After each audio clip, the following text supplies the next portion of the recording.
que alrededor de 500 niños y niñas se presentarán en las audiciones que se realizan en la Iglesia Virgen del Rosario de Luque.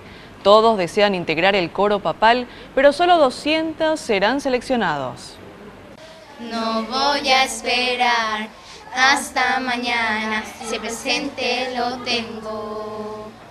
Como si no hubiese tiempo, como si no hubiese tiempo. Me quedara un momento,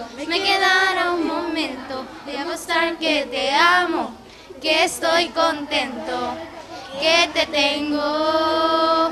En la Iglesia Virgen del Rosario de la ciudad de Luque se está realizando la audición para el coro de niños que dará la bienvenida al Papa Francisco. Y bueno, la idea es 200 niños inicialmente, es para darle la bienvenida al Papa, 200 niños luqueños, ¿verdad?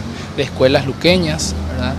Y yo creo que vamos a tener una buena convocatoria, seguramente de 500 a 600 niños van a asistir en la audición. Y la idea es que queden los mejores, ¿verdad? Los chicos que tienen ese talento luqueño, ¿verdad? Pues somos la ciudad de la música y queremos dar lo mejor, queremos dar una buena presentación.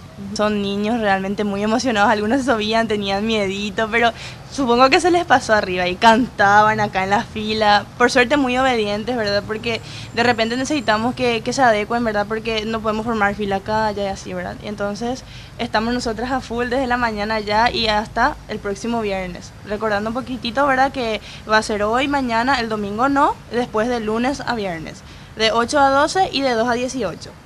Y es para todos los niños luqueños, hasta los 12 años. Los niños de Luque que tengan la predisposición para el canto pueden acercarse con su cédula de identidad a la Iglesia Virgen del Rosario, donde estarán realizando las audiciones este sábado de 8 a 12 y de 14 a 18 horas. Desde el lunes 13 hasta el viernes 17 de abril estarán atendiendo en los mismos horarios. Hay ángeles volando en este lugar, en medio del pueblo y junto al altar, subiendo y bajando en todas las direcciones.